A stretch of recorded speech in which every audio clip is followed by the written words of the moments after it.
Hey guys, welcome to another session of Epic 7. So, first things first, the guys on stream demand a shout out for them watching my stream at 3 a.m. in the morning their time, which they live in the UK. So, anybody who is in the UK watching at this stream at this point, you guys get a shout out. So, Rare Ruby, you get a shout out. Alan, you get a shout out. Everybody gets a shout out.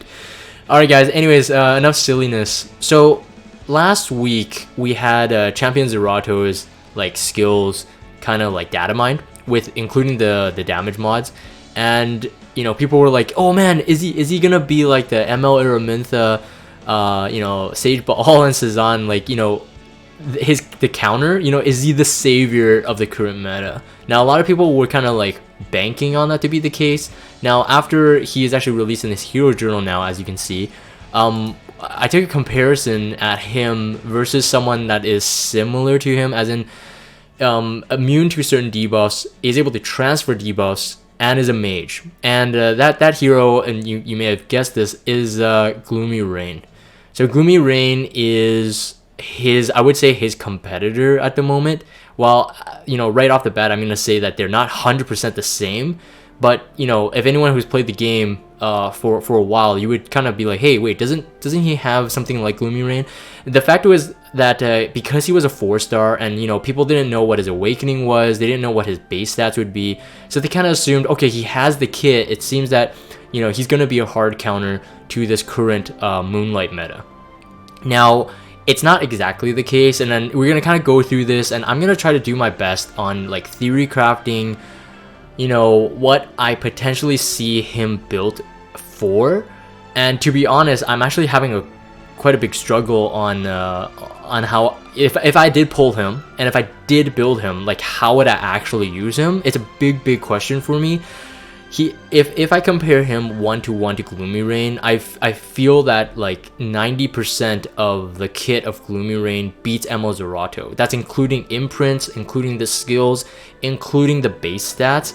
I just don't, other than the fact that Gloomyrain is light, may have some disadvantages, against dark heroes, for example, like she might be a bait, and he being dark, has this exact same but the opposite effect. How that comes into play, maybe I'll talk about it, but I don't think it's that important. So first things first, I want to take a look at the base stats. So at a 6-star awakened, he has a 1,159 attack, 4,733 health, 99 speed. I'm gonna say that right off the bat that this is very low. This is very low. I don't even know, how you would build them, but I have my trusty calculator here. So I'm gonna be doing some like gear calculation, like rough estimates on if you have certain gear sets, like what kind of stats can you get him to. 627 defense, 27% crit chance. This might be the only thing that like he has that's kind of good, with an 18% effectiveness innate. But again, as we go into further discussion, it's kind of like, would you really desire that hit chance? He needs so much other like stats that I don't think him having 27% hit chance is like, critical hit chance is like actually like really good. Though it's a nice to have, I suppose, like better than nothing, I guess. But to be honest, I would really like to see more speed on him, but of course that would change his entire star sign. Comparing to Gloomyrain though, so I have her stats side by side. I will go to Gloomyrain's page after we talk about Zerato's kit here.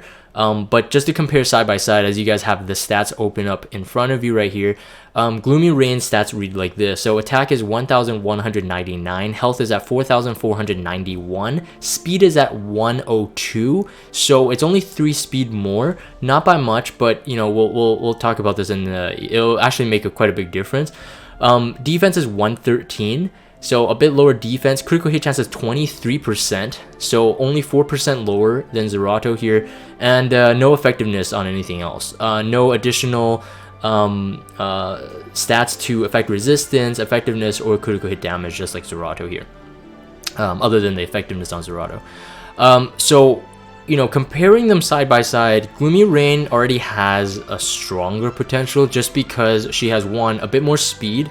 Yes, while a bit less HP, her kit actually, allows her to actually have more HP and still do decent damage. Like more damage than Zerato can do himself. if you built them with the same exact set. Okay, I'm just gonna say that right now. And then of course 3 more speed to Zerato, while not making like a big difference in when you include like, let's say, a speed set on them, but 3 speed is still 3 speed. It's, you know, it makes a big difference in this. It can be a make or break in a turn, like a speed roll. So, you know, in that aspect, I really do think that just stats wise compared, Gloomyrain is already looking a lot better. Now, another thing to note that is that he has an attack imprint, while Gloomyrain has a speed imprint. So that's another thing that you have to consider as well. You know, obviously, if you have pulled a lot of regular, so ice Zeratos, you know, if you do fuse it to him, yes, you might be able to get him to SSS quite quickly. So, you know, that's an 8.4%. It's not the highest, you know, maybe it's because he's a 4-star. I'm not even sure how the imprints are scaled between like different heroes. You know, there's some heroes, I think 5-star ones generally give you about like a 10.2 or 10.4% attack on an SSS, which makes sense because of their rarity as well. But anyways, that's just something to keep in mind. So looking at his kit, his S3 has a 1x damage mod. 1x damage mod with no other scaling, no other circumstance that could become stronger. His soul burn doesn't increase the strength. So, okay, so maybe he's not created for being a damage dealer, all right? Maybe you don't create him as a damage dealer. He has up to a 75% chance to decrease the defense and attack for 2 turns. Now, I do like this aspect that the 20 souls is ignore effect resistance, but that's just the same, you know, it's the same for like Falcon Clury on her S3 and A Cartuja and other ones that ignore effect resistance, because that, of course, that's a huge win. So it does cost 20 souls. It's quite expensive, but it's useful when you need it. Now, the only thing is that for someone like, let's say, Falcon Clury or A-Car, when you ignore the effect resistance, it helps you like gain a turn, or allows the enemies to kind of skip a turn. So in Clury's case, of course, it's a provoke, right? You land the provoke on, and there's nothing they can do on their turn. And then you land the stun for A-Car, nothing they can do on that turn. So it really helps, but, you know, one can say that, yeah, you decrease the attack, you're not going to get, you know, too damaged. And the thing is, this is an AoE, right? An AoE skill, no effect resistance, it can come in handy. But again, the question is, like, are you going to build him as a debuffer? With his speed so low, I don't know. I really don't know how viable is he as a pure debuffer. I'm gonna do one thing here. So let's say, okay, so I'm gonna do a calculation here. So if he has a speed set on his base speed there, 25% of that, let's say it's 120, it's 123.75, but let's round it down. Okay, I'm pretty sure the game rounds up, but let's round it down. So 123, and then plus another 40 speed boot. Let's say you give him a speed boot, and let's say you have an average of, let's say, 5 speed per piece of gear outside of the speed boot itself. So that's 25. So 25 there, you're looking at about 188 speed. But to keep that in mind that, you know, he needs a lot of other substats too. So if you're going to build him as like a pure debuffer, you know, 188 speed is not bad. But in my opinion, man, like, you really want your debuffers, mainly your debuffers, to be as fast as possible, or at least one of your fastest, maybe just right under your debuffer or stripper at the most. But 188 is still a bit of a stretch for a lot of like new players. It might be hard for you to get those kind of substats in every single piece of gear. Now keep in mind, because you're also looking for substats that would benefit him in the other realms, such as like HP, so for survivability, maybe a bit of defense. If you're going to use him for like some damage, maybe some attack, but really I don't see the point of it right now, in my opinion. At the recording of this video, one of the, you know, craziest meta right now is I would say Dizzy, even more so, because Dizzy was more accessible for players. One, a pity summon, though limited hero, pity summons is easier to get than, let's say, ML Baal or ML Ermintha. So I would say a majority of the player base do have Dizzy more often. I'm going to talk about that, why that's important. Yeah, so yeah, the S3, you know, good. It's good. 2 debuffs. You can ignore AoE effect resistance, very good to have. But again, it's like, are you going to really use him as your primary debuffer? I'm not 100% sure about that. Iron Will, so immune to stun and sleep, and has 80% up to 100% activation chance, 100% chance to counterattack when attacked while debuffed. Now, the language here doesn't really make it 100% apparent for me, but I'm assuming he can only counterattack after being debuffed. So usually the enemy, when they attack, the debuff stacks after the attack itself. So if he's debuffed on, let's say ML Araminta goes, and he's not debuffed. For some reason, let's say he, I don't know, was protected from her S3. Let's talk about single target. ML Araminta does her S1, it does the burn on him. I don't believe he counterattacks on that turn. He only counterattacks on the turns after he's debuffed. So again, is that useful? It could be. The other thing that, people were looking for was his S1 coupled with his S2 counterattack. So counterattack will result in the S1. Now the S1 it transfers one debuff from the caster to the enemy.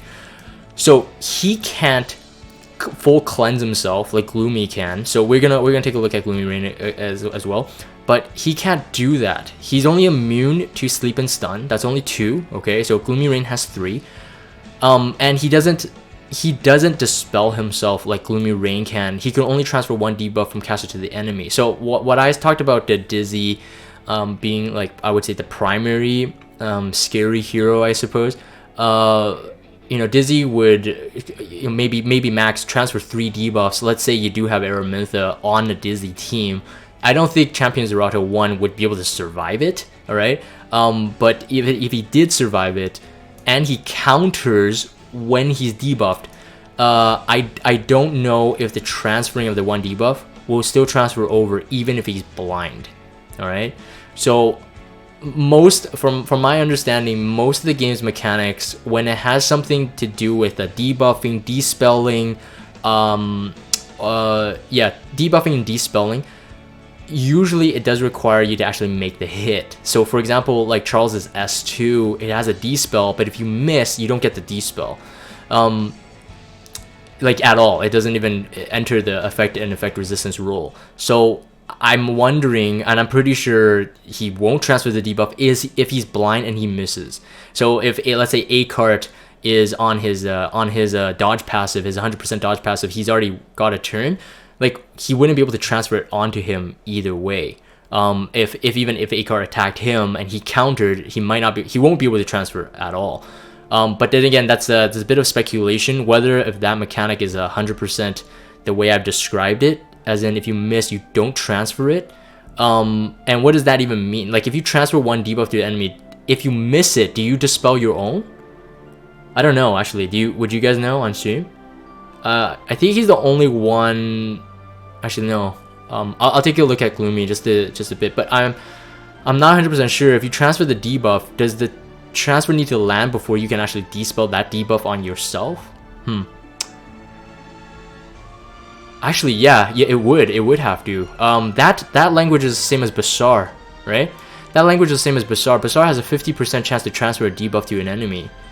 And if Basar misses, he can't transfer it. Yeah, so yeah, if you miss, you can't transfer it.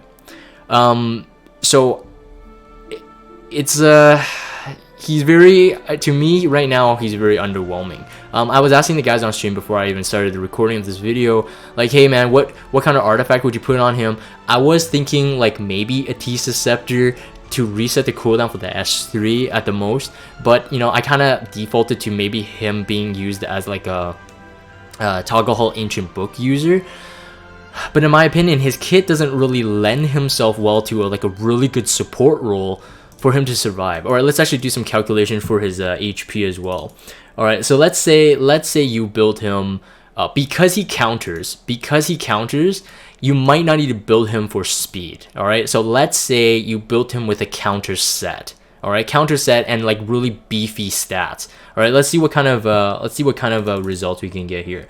Let's say you're not using him for any damage whatsoever. So if you have, let's say I don't know if this would be right if anyone would run it this way, but let's say 60% HP on the ring, necklace, and the boot itself, right? So that's 100%, 180%. Right, so let's do that. So it would be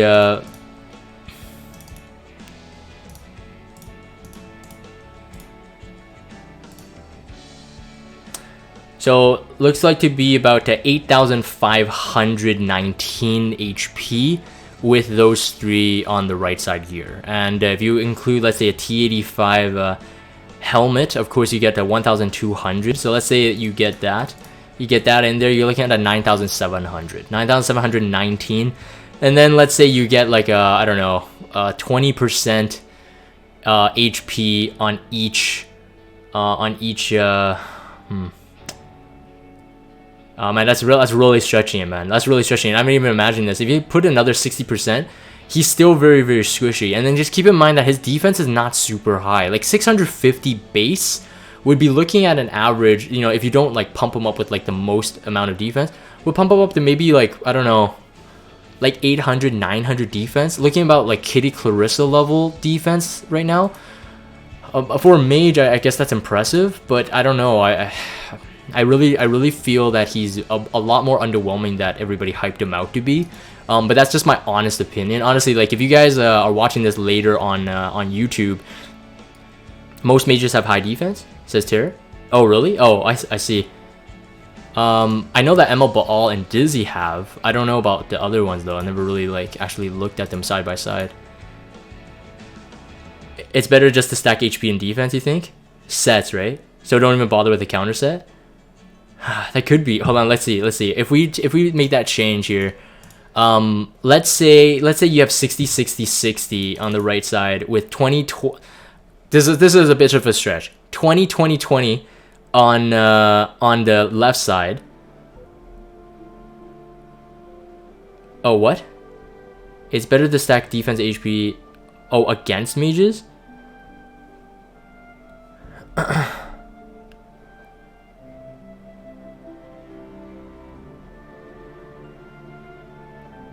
As in not just stacking HP?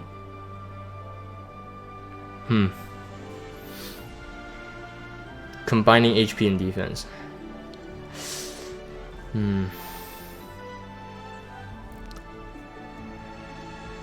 So defense, ring, HP, neck, for example. I see, right? You wouldn't just go for straight HP. I see, okay. Alright, so maybe let's stick to 180. So 180%. Maybe run a dual HP set with 1 defense set at the most, maybe. 1 defense like ring or something, and HP, neck, and boot. So it's 120%. Let's say there's 20%. I'm being very generous here. Let's say there's 20% HP substats and both the weapon, all 3, weapon, helmet, and the chest. So that's another 60%. So we still have our 180. And then plus what? 2 sets of 30, so it's 210%.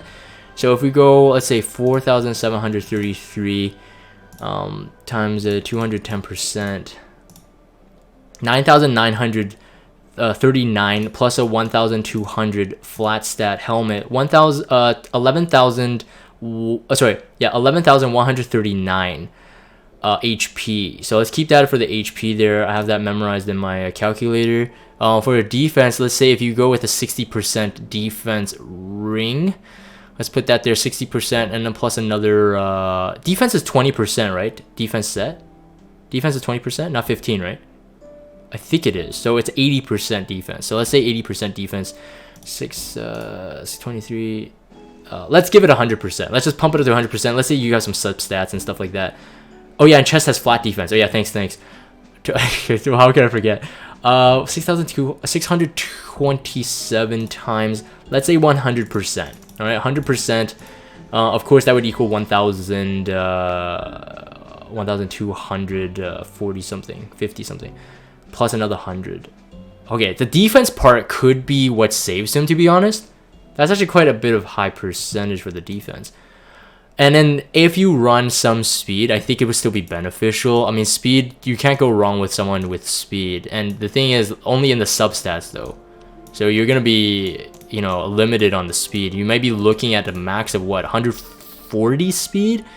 Which is not super like wheelchair slow like my heroes usually are. So it's not terrible, I suppose. So maybe, but still, my problem with him is not that he survives. It's more of like, if he survives, so what? That's my problem with him. it's either you build him for a damage dealer, which is still lower than Gloomyrain in terms of like possible damage output, while he has a 4% more critical hit chance, so that alleviates a bit from your substats. But are you gonna really be missing that substat? I don't know. I don't really think so. 140 is wheelchair with racing tires. Yeah, but it's still a wheelchair, man. No motor, man. No motor. You can't run anywhere. Okay, so I'm gonna compare Gloomyrain for you guys. So you guys got a glimpse of that kit there. So just keep that in mind. Gloomyrain now even looks more promising than Zerato. I actually started leveling up Gloomyrain. I was planning to build her, and then Zerato was announced, so I kind of held back. But then now, seeing like Zerato the way he is, I'm kind of like, you know, I think I want to build her. You know, a lot of people have used her successfully, and very successfully, in fact. And I think there's sure reason for it. Her kit is a lot stronger. As you can see, those are the base stats. I already read them, so we're not gonna really look into that. Obviously, if you're talking about the same type of like sets and stuff, she has lower HP, lower defense. So survivability wise, yes, she's much lower. But the other thing going for her is that her actual like attacking side is a lot better than Zerato. So in my opinion, like I would kind of like build her like half. Like enough to survive like maybe like a turn 1 of like a ML Baal, ML Araminta kind of combo, and you pretty much like you have the game there. I mean, if you look at the stats that we kind of plugged in for like Champion Zerato, you're looking about, let's say, 9,000 HP, right? 9,000 HP. Maybe anywhere from like 800 to 900 defense if you're building her for like a somewhat of an attacker. Now I will point out that, like I said, her kit is a lot stronger. So I'm gonna take a look here in case, you know, there are new players watching this as well, and you know, wanted to think about this. So her. Okay, so actually, you know, keep this in mind. Actually, for both of them, if you want to use them the way that they're designed to be used, both of them require a lot of Malagora. I'm just gonna say that right off the bat. All right, so it's not like oh yeah, she's better and then you can quickly build her. They still cost something, but in my opinion, comparing the two, I feel that Gloomyrain is better to invest in. Whereas like Champion Zerato for me right now, he's gonna be mainly just the defense and attack breaker, which you have better ones kind of, you know, laid out there currently in the meta. So it's like, are you gonna miss him? I don't really think so. That's just my opinion. I think you have effectiveness check when transferring. Oh yeah, you do. Yeah, so Terror says you're gonna need effectiveness for both too, because yeah, you need effectiveness to transfer. Yes, 100%.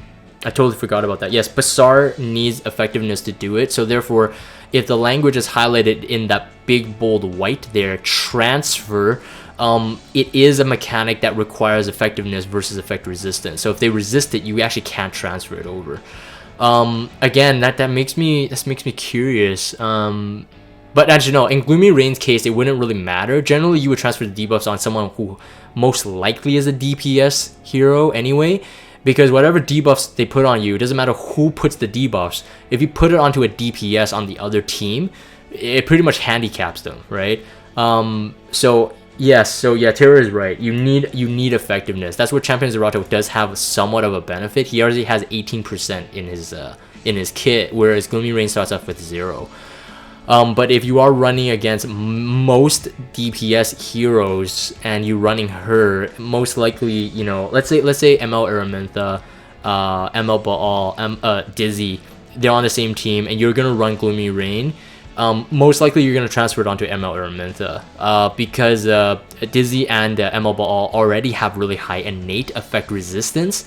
And, you know, some people actually build them with high effect resistance. So you kind of just want to be careful about that. Probably go for the squishiest or most hard-hitting damage dealer for sure. But again, you wouldn't want Gloomyrain to be like super fast, even though she does have a 3 more speed than Zerato, like we talked about. You know, because for someone to able to dispel buffs and transfer buffs like that, you want them to be slow enough to catch all the debuffs. But of course, you know, it's a RNG sometimes. Sometimes people run like, you know, super slow counter dizzies or something like that. I don't know. Well, not super slow, but slow enough that it kind of throws you off. For GVG, that's even more threatening because generally you don't get a second chance. other than your teammates avenging you, but that that doesn't always happen. So yeah, attacks all enemies with magic. So AoE, keep that in mind. AoE, up to a 75% chance on the base, but up to 100% chance. All right, 100% chance to transfer the debuffs. All debuffs, keep in mind, it's not one debuff, it's all debuffs inflicted on the caster before dispelling them from the caster itself. So for Zerato, let's say he has like Dizzy and ML Zerato, they all go after him. Yes, he can't be stunned, but he's got a lot of burns to deal with, right? Let's say he counters, he actually transfer one of the debuffs back.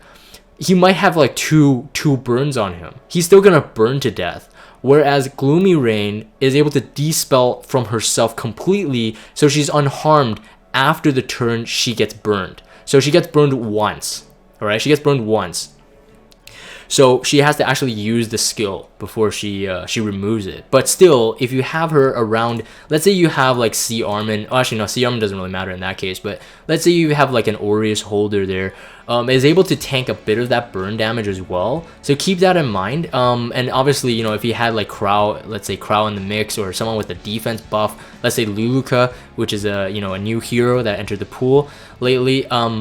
They had a defense buff up. Of course, that would take lower damage as well. So for her to be like, you know, more versatile for the second turn is a lot better already, just based on the S3. Just based on the S3. Now the soul burn does cost 20 souls, and it increases the damage dealt. So I have her data mine pulled up here. It is not a huge difference in terms of like damage output, but her skill, her S3 is a 0.7 times mod. Obviously Zerato is stronger in that department. He has a 1 times mod there. Soul burn gets her to 0.95, but it is a 20 soul burn. So in this case, Zerato has the points for me. I think for me to use 20 souls on a 0.95 damage mod is kind of like laughable, unless you have her S2 passive up, which you most likely do, but I'm going to talk about that in a sec. But still, like, would you use 20 souls to do it? I really do think that 20 souls can be used for someone better. So no, I would probably never use her soul burn, just because it costs so much. If it was only like 10 souls increased damage dealt, yeah, you know, I'll throw it in there. I'll throw it in there depending on the team I'm facing. It depends. The S2 is way better already than Champion Zerato. One, she's immune to provoke. That's a really big one. One thing to note that with Dizzy now in the meta, Dizzy can extend debuffs. She cannot extend any debuff that nullifies the hero from moving for that turn. So she can't extend stun, she can't extend sleep, but she can extend provoke. Now that Gloomyrain can actually completely grant immunity to provoke, that's awesome. That's awesome. It means that there's pretty much nothing they can do to stop you from actually doing the S3 if she survives. So it's actually way better than Champion Zerato. If Champion Zerato gets provoked, yes, he transfers it based on the counterattacks and whatnot. And, you know, if he's provoked, he's still going to do his S1, so he still transfers. But still, to me, it's way more viable to have her be ignore all 3 of these debuffs. Now, there is a thing here, up to a 15% speed and damage increase if she's inflicted with a debuff. All right, so on the turn that she actually can use her S3 or her S1, as long as she has a debuff up, she already has increased speed and attack. So I looked at the data mine here to make it make more sense, you know, to us. You know, 5% use, like, oh yeah, 15% more damage dealt. What does that even look like, really?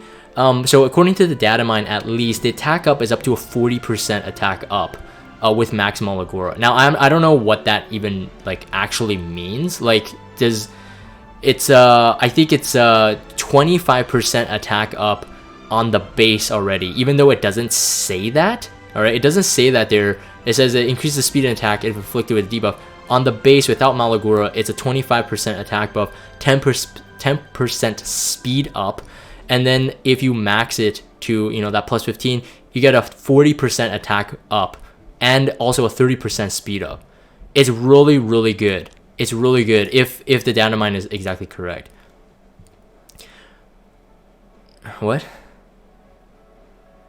Gloomyrain is transfer. Does Gloomyrain transfer AoE? Yeah, no, yeah, it would transfer AoE, yes, because it attacks all enemies. You're right, yes. it would transfer all the debuffs to all the full party. It's AoE, yes.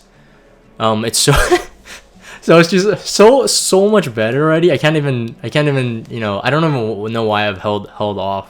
You know, Zerato what? Zerato who? No, I'm just kidding. A 40% buff on the attack, which is stackable because it's a hidden. All right, it's a hidden buff, so you're not gonna actually see some kind of buff icon on her, which means it can't be dispelled. On the turn she is debuffed, she has that immediately. So it's kind of like Wind Rider in a sense, where you don't get another one, which means she can also get stacked attack buffs. So if they don't run, let's say if they ran like ML Baal, right? ML Baal goes first, boom, boom, boom. Let's say it doesn't put to sleep your attack buffer. You can attack buff before Gloomyrain goes, and then still benefit from this extra up to 40% attack buff in order to do her S3. So this is what I meant, like even though she has lower damage mods than Zerato, she already has just more raw damage potential, all right? And she's not, and nothing can stop her if she's not dead, all right? So that's incredibly crazy. The S1, I have to say, is actually really good too. When you take a look at it, it's also a one-times mod. One-times mod, so same level as Zerato, but it can be granted an extra turn after attacking an enemy, up to I think a 15% innate. So you can mola this if you have a +4 or +5, up to a 15% chance to be granted an extra turn. So that's kind of like RNL, all right? That's an RNL right there, innate in her kit, RNL at +15, all right? So if the caster is debuffed, the chance is now doubled, so 30%. Isn't that insane? That's insane. No, now I would say though that, you know, other than her being like, you know, because already you gotta keep in mind that she has a debuff, most likely has a debuff on her. If she can get, let's say that she's not blinded, right?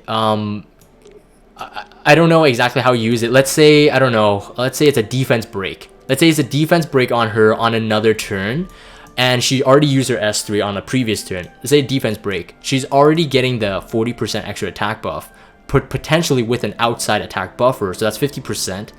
While not additive, it's multiplicative attack multipliers, but still, it's still, you know, every bit counts.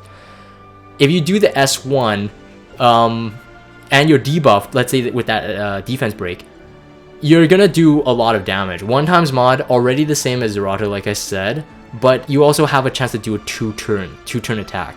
Now, one day I was in PvP and I saw Gloomyrain on a defense team, and I'm just like, huh, bleh. It's a pleb 3-star ML, even though I had her at the time, but I didn't know how good she was. I'm like, I'm gonna take her on, and I lost because of her single-handedly as the damage dealer. I was like, what the frick happened? What the frick happened? So after that, I was like, whoa. So this character, you know, someone put some love into her, obviously, but still, for me to get like fully clapped, like she was the sole DPS on that team. It was like healers and like C armor or something like that. But still, I lost fair and square, and now I kind of know why. There's really nothing stopping her. Anyways, and then of course the thing I was talking about, the imprints as well. The speed imprint, very good to have on her. I believe, and you guys can correct me if I'm wrong on stream here, I believe she is the only mage with a speed imprint. I believe that's the case. If there were other ones, I think that people would exploit that, because it would be really nice to have a speed imprint, a toggle hall ancient book holder. So I'm pretty sure she's the only one. Yeah, Selena, like Gloomyrain +2 healers and C Armin. Yeah, I got wrecked. I didn't even know what happened to me. I'm like, what? That was probably Tanaran. He was a high level Gloomyrain user. What arena is he in, Ectoroctor? Because I've been hanging around champ, about champ 5 to champ 2, depending on the day of the week. He's in high champ legend. Okay, unless he got knocked down. Well, this was quite a while ago, so it could be him. Because yeah, it was clear that person, to set Gloomyrain on that defense team, he was confident that his Gloomyrain could do something. It was really obvious. I just thought it was like some noob. Feels bad, man. He's got YouTube and stuff. All right, well, shout out to how do you say it? Tenoran. Shout out to him if he ever watches this video. You clapped me, bro. You clapped me. I brought like full like DPS teams, like thinking, oh, this is easy. Feels bad, man. Got owned. I remember you fought Tanoram before. Don't know if it was the same instance. I don't remember if I streamed that fight. I think you guys would remember if I streamed it. I think it was off stream. So it might be a different instance though, Badzilla. Anyways, that's long story short. I was gonna continue this thought, and I think we're done with this Theorycraft here. Yeah, so for her to have up to an 8 speed imprint, that's Rooted level. Now, to keep in mind, this is a 3-star hero though, but as an ML. So if you do get multiple Gloomyrains, don't be salty about it until you actually cap her at SSS. Like, if you get over SSS, yeah, okay, sure, be salty all you want. But to be honest, I think she's the only 3-star ML dupe that I want. I think I have all 3-star MLs right now. Maybe I'm missing a couple, but I don't really care about them. All I want is Gloomy. If she gets an 8 speed imprint, that's like Rooted level. A lot of people do run Rooted just for the speed imprint. It's easily accessible because you don't have to be a super whale to get that. But like I said, keep in mind she is an ML unit. So if you do have SSS Gloomyrain, congrats. You must have pulled a ton, or just super lucky. But being able to have a speed imprint as a mage is able to hold Toggle. Why did I say Toggle Hall's ancient book holder? It's super good. To be honest, I think that's like, you know, on a defense team, maybe you run her with something else. You know, to be honest, I don't know, maybe Theorycraft.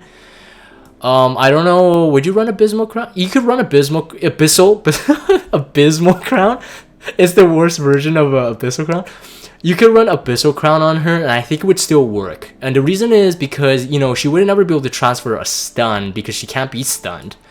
But if she can actually inflict a stun while she's transferring all the other debuffs on, oh man, that's awesome. That's awesome. So Abyssal Crown to me, Theorycraft can work. Talgahall's Ancient Book, I don't think you really need something like a Tisa Scepter on her, just because I don't think you should be expecting that many debuffs. I mean, if the other team is like lapping you with ML Araminta, ML Baal on their S3s, you're doing something wrong. Something's going on with your team that you could be adjusted, and it's not because her cooldown is too slow. Oh, actually no, keep in mind that compared, Champion Zerato's cooldown is at an innate 5 turn on the S3, with a -1 cooldown, so 4 turns. Hers is 3. So with a Malagora at the +3, she has 3 turn cooldown. That's really fast. I actually didn't notice that. I didn't compare that actually. So, you know, comparing those two, if you're gonna be Selena's like Alex Ren, it adds to the chaos with the evil smiley face. If you compare the two heroes, Champion Zerato is definitely a big letdown. Now, during this today when he was released, I was doing a bit of a light Theorycraft and my impressions on Discord with a couple of guys, and I was saying that yeah, he let me down. The only thing that I would say that Champion Zerato may have is something that we haven't seen yet. What I mean by that is maybe there is content that fits his kit specifically. So perhaps Smilegate is not releasing Champion Zerato to give you another option to counter the current meta, but rather they're preparing you for a future meta. So that's something to keep in mind. So maybe don't be too upset at him. And to be honest, I feel that if he's not going to be like too used, I do feel that a buff can be coming for him. Now, this is not me speculating that, oh no, guys, you should pull for him because Smilegate is going to give him a buff.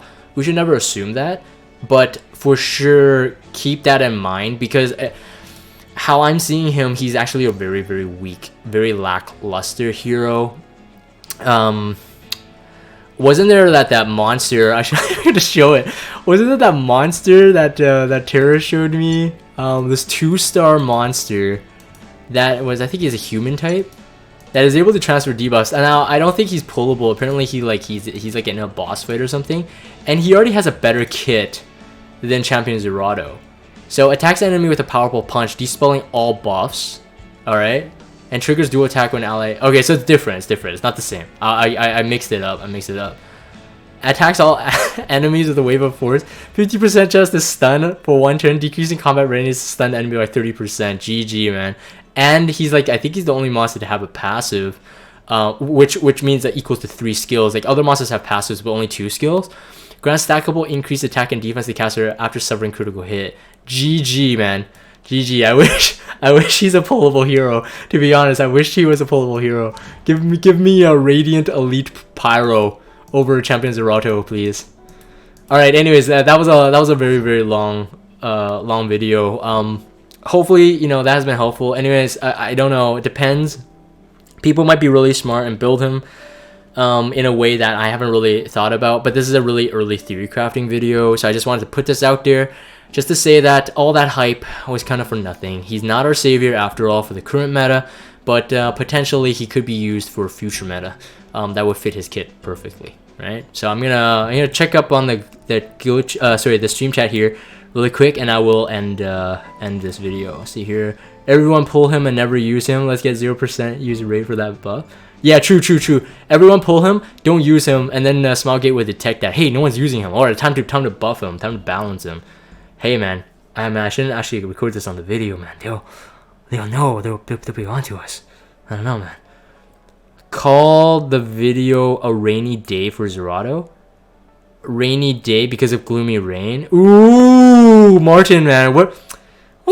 Why are you suddenly a pun master? All right. Anyways, we're just having fun on stream now. I'm gonna end this here. If you guys have Discord, check out the Discord server. Follow me on Twitter and subscribe to YouTube if you haven't. As always, thank you guys for watching, and I will see you guys next time.